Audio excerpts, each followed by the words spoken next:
Hola, ¿cómo están? Hoy vamos a hablar un poquito de reforzar los bloqueantes emocionales, ¿sí?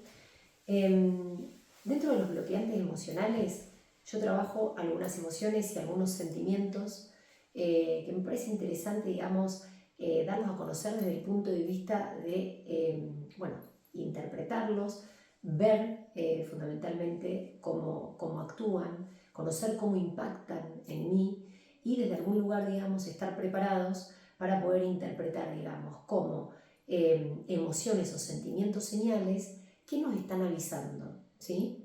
En algún video anterior hablábamos de la depresión o la ansiedad como respuestas psicobiológicas o como soluciones para poder justamente interpretar lo que nos viene a decir y poder dar un cambio en el abordaje de la vida tal cual como la veníamos llevando, como la veníamos teniendo, con la finalidad de llegar a un resultado diferente, ¿sí?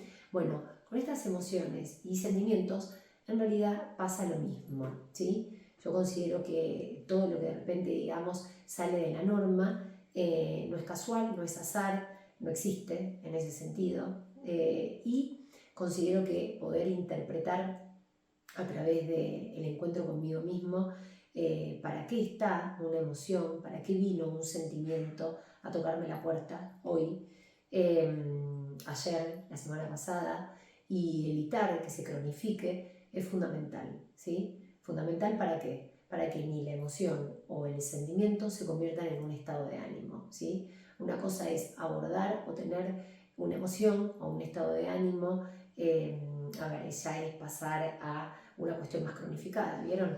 O sea, la emoción o el sentimiento es algo que tranquilamente, si yo lo autoindago, lo puedo desarticular en el momento. Ya un estado de ánimo tiene, un nutrirse de muchas cuestiones que fueron pasando en la previa, de las cuales, como probablemente yo vine actuando en automático, perdí el registro de qué fue lo que lo fue alimentando, ¿no?, a este cuadro. Entonces, la idea verdaderamente es seguir fomentando la responsabilidad adulta emocional de que somos los creadores de nuestro presente, somos los creadores de nuestra vida. No existe el azar, no existe el destino, somos nosotros en acción, ¿sí? El miedo. Frente al miedo, ¿qué tiendo a hacer? Huir, atacar o inmovilizarme. Es una respuesta psicobiológica que a todos nos pasa por igual, ¿bien? Al que no le pasa una, le pasa la otra, y a lo mejor por momentos me puede pasar una o me puede pasar otra, ¿bien? Hay algo que es fundamental y que, bueno, parece fácil decirlo, pero después requiere todo su análisis, y es, en el miedo, ¿cuáles son los recursos fuera del automático que necesito desarrollar para estar a la altura del miedo y evitar que el mismo crezca? ¿Vieron? Es un versito hermoso, queda divino, pero si yo verdaderamente no me detengo a pensar y a romper un poco la cabeza con respecto a ver qué es lo que verdaderamente necesito desarrollar para que este miedo no crezca, y bueno, el miedo va a crecer. Bien, ¿cuál es el problema? Que si este miedo se continúa en el tiempo, se convierte en este estado de ánimo que les comentaba antes. Entonces ahí el control y el liderazgo sobre el miedo lo empiezo a perder. Este miedo sostenido en el tiempo, ¿qué genera? Y genera insomnio, insatisfacción, tensión, desconfianza, apatía. Entonces empiezo a coexistir con estas características que, como en algún momento también mencioné, me hacen vivir en un estado de frecuencia muy bajo, muy bajo. Y me acostumbro a vivir mal. Me acostumbro a vivir mal. Entonces, ¿es una opción? No, claramente no es una opción. Por eso, desde la responsabilidad emocional, identifiquen qué recurso y a tiempo necesito desarrollar para rápidamente descontracturar esto que me está obstaculizando y pasar a la acción con un nuevo desenvolvimiento, ¿sí? Esto, bueno, para que lo vayan teniendo, el miedo como emoción, ¿no? El miedo, ¿bien? Después el enojo también, muy importante poder verlo. A quien no lo ha tenido o lo tiene el enojo en más de una ocasión. Y acá también es importante aprender a canalizar la energía del enojo. pero ¿cómo puedo canalizar algo que no conozco? ¿No? Entonces, por eso tienen que cada uno, de manera particular, ver cómo afecta el enojo en su propio sistema, frente a qué situaciones tienden a enojarse. Hay situaciones, personas, ambientes que pueden estar más propensos, de acuerdo a mi propia biología o psicología, a que se desarrolle o se desate más el enojo, ¿sí? Entonces, cuando ustedes identifican que están frente a esas situaciones, pueden prepararse previamente para evitar que este enojo crezca, ¿no? Es muy importante también, ¿saben qué? Estar al día en ese sentido, porque el enojo, si yo de repente, muchas veces yo veo que las personas que a lo mejor se mal autodiagnostican, dicen, bueno, yo soy medio peligroso, si me enojo, no sabes cómo me pongo. Entonces es como que mejor, sí, me enojé por tal cosa o tal otra, pero mejor ni hablo porque si hablo, arde Troya. En realidad, lo único que están haciendo es rotularse y claramente, ¿no? Un enojo acumulado con otro y acumulado con otro y acumulado con otro va a terminar en una guerra tarde o temprano. ¿Por qué? Porque la persona pasa de la comunicación pasiva a la agresiva por una cuestión lógica de sobreacumulación. Entonces, siempre desde mi perspectiva, ¿qué recomiendo? Que si yo verdaderamente me autoindago e identifico qué es lo que me está enojando, aprendo a canalizar la energía del enojo como buscando al interlocutor válido, identificando quién es la persona con la que verdaderamente, digamos, se me activó esta situación y trato de tener una conversación asertiva con esa persona. ¿Para qué? Para que se genere la famosa carga y descarga y se recupere la normotonía, que es el equilibrio. Bien, así que los dejo también pensando el tema del enojo, que es muy importante y se da mucho, ¿sí? También el enojo se da, ¿saben cuándo? Cuando de repente, por falta o por poca tolerancia a la frustración o a la diferencia, el otro opina distinto. Entonces, bueno, esto lo vemos muchísimo, ¿no? La política, el fútbol, 3 millones de cosas en la actualidad, la poca tolerancia a la diferencia que hace que prácticamente, digamos, no toleremos que haya un otro pensando distinto. Entonces termina en guerra campal justamente. ¿Por qué? Porque, bueno, si no piensa distinto es como un ataque masivo a la integridad del yo personal, cuando no es así. Si eso verdaderamente yo lo siento así, es porque tengo una autoestima muy debilitada y verdaderamente lo tomo como un ataque personal. El tercero, que acá entraría dentro del sentimiento, la culpa. Bueno, la culpa es un enojo interno conmigo mismo, una voz interna acusadora que me castiga por algo que hice, no hice, pensé, no pensé, actué o no actué. Entonces me deja muy cautivo, muy cautivo. Esto en general se da a la persona nostálgica que se queda mucho en el pasado, se queda como recalculando.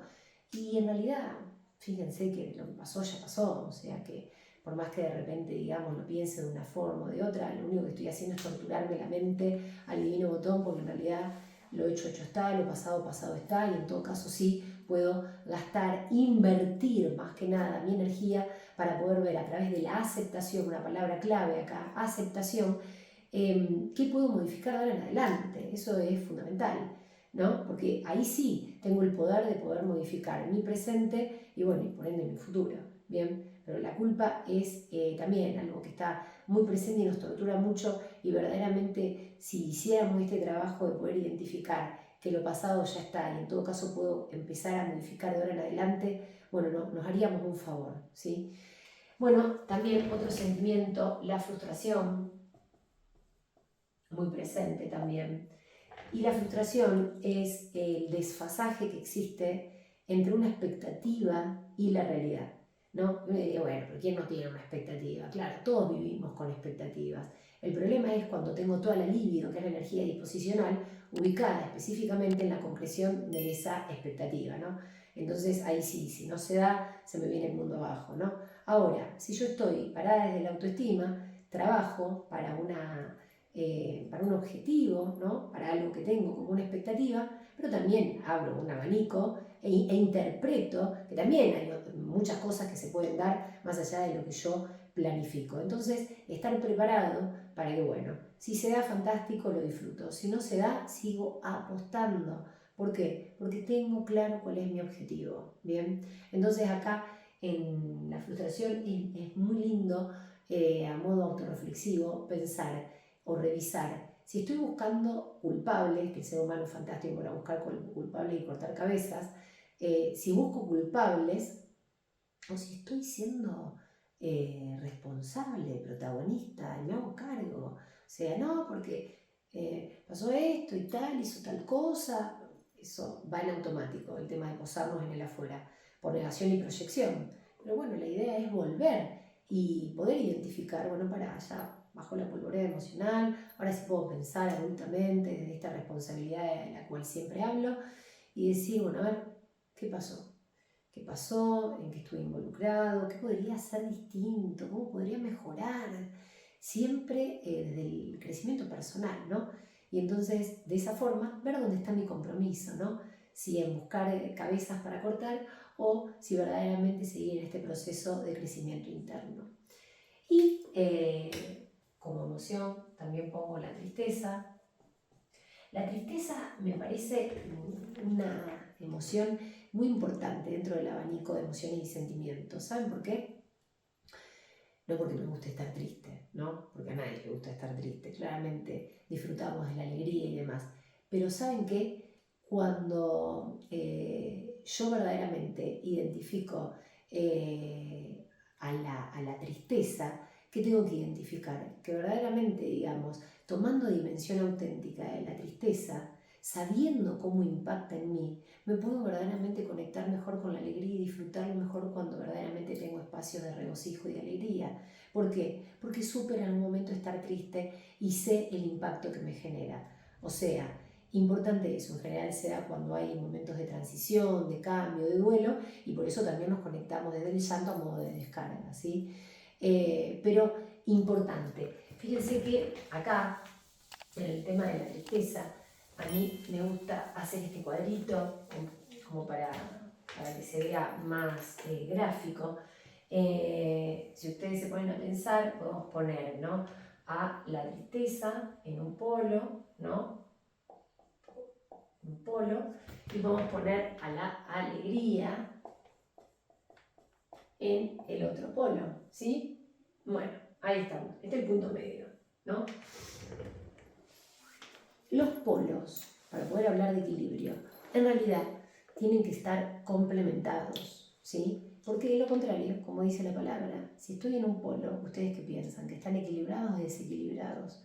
La persona podría vivir, ¿ustedes conocen a alguien que viva en un estado de alegría 24/7? No, no existe, es imposible, ¿no? Ahora, bueno, claramente tampoco la tristeza. Ahora, porque si no hay una anomalía, una patología, entonces los polos siempre tienden al desequilibrio. Ahora, cuando yo estoy en el, pongan que están en el polo de la alegría, pero interpretan, ya no le hacen, no le dan la espalda, no niegan que hay momentos en donde la tristeza nos viene a tocar la puerta y más que darle la espalda y eso seguir creciendo, le abro la puerta y nos sentamos, nos tomamos un café con la tristeza, la cuestiono, le digo, a ver, ¿qué viniste a hacer? ¿Qué me estás diciendo? ¿Qué tengo que pensar? ¿Para qué estoy viviendo este momento de tristeza, no? Entonces me siento cara a cara con la tristeza. Esa tristeza se siente escuchada y claramente va a descomprimirse y yo me voy a sentir muchísimo más en paz. Entonces, fíjense, ya dejo de ver a la tristeza como un cuco, ¿no?, que todo el mundo tiene miedo y está triste, y no interpretan que si yo la intercepto y la indago, se descomprime, pierde valor, se desintegra. ¿Bien? ¿Por qué? Porque la escuché. Lo mismo pasaría con la frustración, con las culpas, con todo. Es así, es abrir la puerta para ver para qué está, qué me vino a decir, qué puedo aprender. Y rápidamente, digamos, en este caso que estamos hablando de la polaridad alegría y tristeza, se descomprimiría. Entonces, cuando yo empiezo a hacer este juego en donde no anulo, ¿no?, sino que integro, ¿qué pasa? Empezamos a jugar con el camino del medio.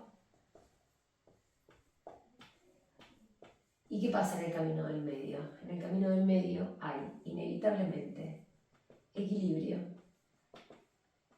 y paz. Me quedo con la paz como la palabra clave. Bien, ¿por qué? Porque estoy actuando responsablemente. Bien, es una de mis grandes pasiones, ¿no? Tocar a las personas para que se despierten del automático e interpreten el grado de responsabilidad que tienen en su propia vida con sus propios actuares, ¿sí? Ya no existe esto del afuera, ¿no? Identifiquemos que el afuera es una pantalla para que podamos hacer nuestras propias autoindagaciones. ¿Sirve estar enojado con el afuera? No. ¿Sirve frustrarnos por algo que nos pasó y que tiene que ver con algo externo? No. En todo caso lo tomo como un referente y vuelvo a casa.